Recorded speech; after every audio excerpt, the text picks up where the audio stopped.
Exercise 6.5. First question is asked. Some side lengths are given here and it is asked to determine whether these are forming the right angle triangle or not, and if it will form a right angle triangle then we need to find out what is the length of the hypotenuse. First question is given 7 cm, 24 cm, 25 cm. In this the longest side is 25 cm, so we need to calculate square of the longest side, and that we got.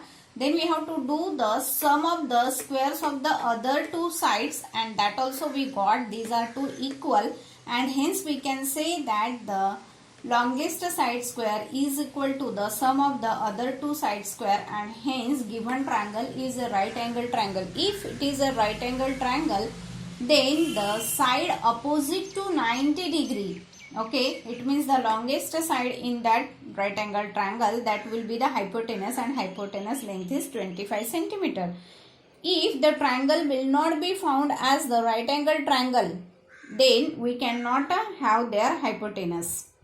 In second question, it is given PQR is a triangle right angled at P. So we have drawn the diagram accordingly, and M is the point on QR such that PM is perpendicular to QR. Okay, so PM square we have to find out. Now in this, just now we have seen the theorem that in a right angle triangle, if perpendicular is drawn from the right angle, then other two triangles are similar to each other. How to write down the name of the similar triangle after drawing the diagram? Now here 1, 2, 3, 4 angles are formed. We are going to name it. Then angle 1. Okay, this I am going, this is we have to follow when we are writing down the name of two smaller similar triangles. Okay. 1 is a odd, here 3 is odd, so 1 will corresponds to 3 and 2 will corresponds to 4. Now how to write down the name of a triangle? Any one triangle we are going to write down first. For example, PMR. Triangle PMR. First triangle name anyway we can write down, but while writing the second triangle name, now P, here it is the angle 2 is a form, so instead of P we are going to write down Q. Okay, M की जगह M ही रहेगा because M is forming the 90 degree at both sides.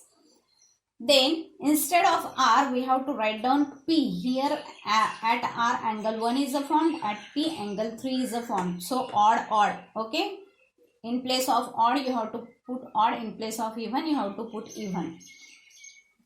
Now here we have shown that these two triangles are similar by AA. Even if you are going to write down this statement, so by theorem 6.7 we have seen that these two triangles are similar. So their corresponding sides must be proportional. So here we want to show PM square. So PM we have to write down in such a way that it should come in a cross position. So PM to QM. Okay, that is equal to RM to PM, and after the multiplication we will get PM square is equal to this. Now in problem number 3rd question, diagram is already given and ABD is a right angle triangle at A and AC is drawn perpendicular to BD. In first it is asked to show that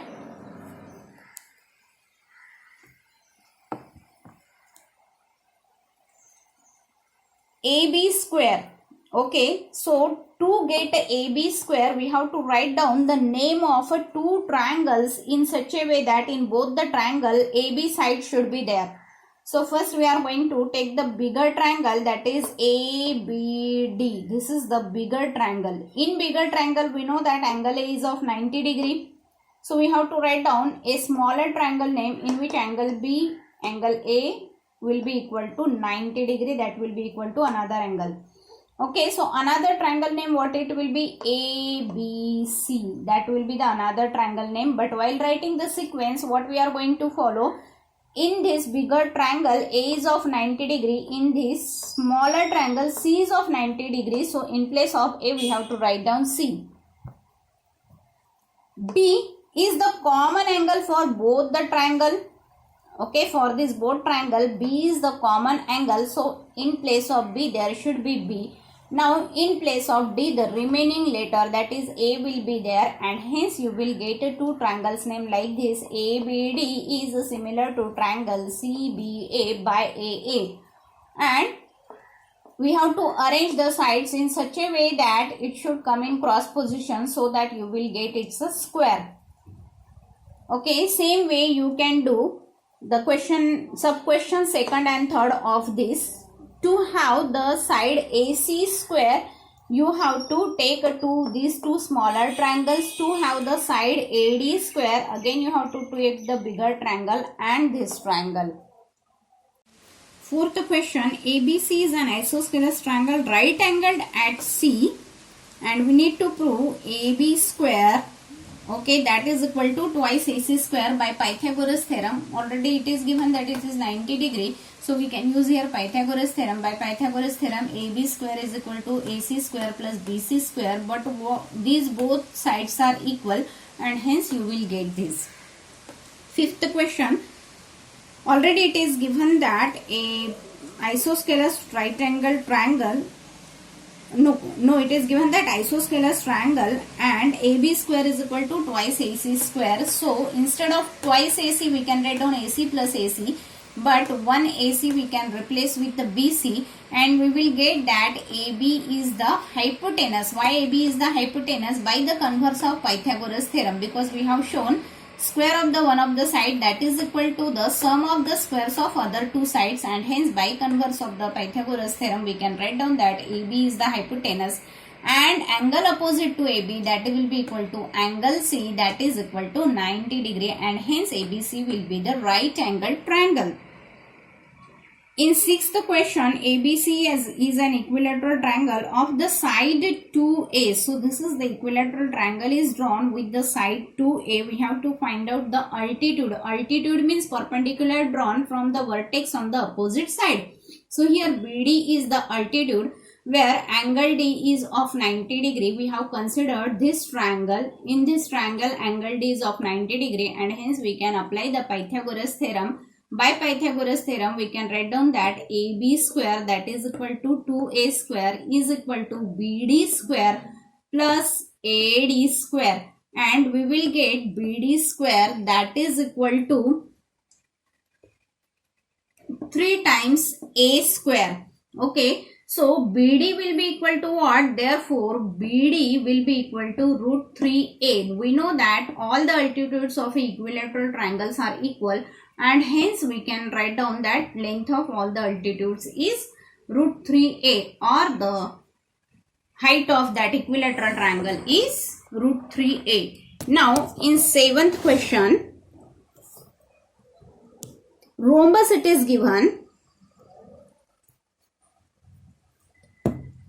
Sum of the squares of the sides of a rhombus. Sum of the squares of sides of a rhombus, it means we have to show that AB square plus BC square plus CD square plus DA square, that is equal to the sum of the squares of its diagonals. Okay, this we need to show. We know that the diagonals of a rhombus are perpendicular to each other. Okay, they will bisect as well as they are perpendicular to each other, and hence we can write down that this angle is of 90 degree. Okay, so in a triangle AOB, we will get AB square, that is equal to OA square plus OB square, and that will be your first equation. Same way you can write down all the other 4 equations by considering these 4 different triangles, and all the triangles are right angles, so we have to apply Pythagoras theorem to it. Okay, now we have to add all these 4 equations. What we will get after adding the 4 equations, we will get that this is AB square plus BC square plus CD square. Okay, AB square plus BC square plus CD square plus AD square, we have to add this. That will be equal to twice of the AO square, twice of the BO square, twice of the CO square, twice of the DO square. But what is AO is nothing but CO. Why? Because diagonals of the rhombus, okay, or any parallelogram, we can say that diagonals of the parallelogram bisect each other, and hence AO will be equal to CO, and instead of that we can write down. So you will get 4AO square plus 4BO square. 4AO square means 2A whole square, but what is 2A? Twice of the A is nothing but the diagonal AC, and hence we have shown that sum of all sides of a rhombus, sum of squares of all sides of a rhombus, that is equal to the sum of squares of its diagonals.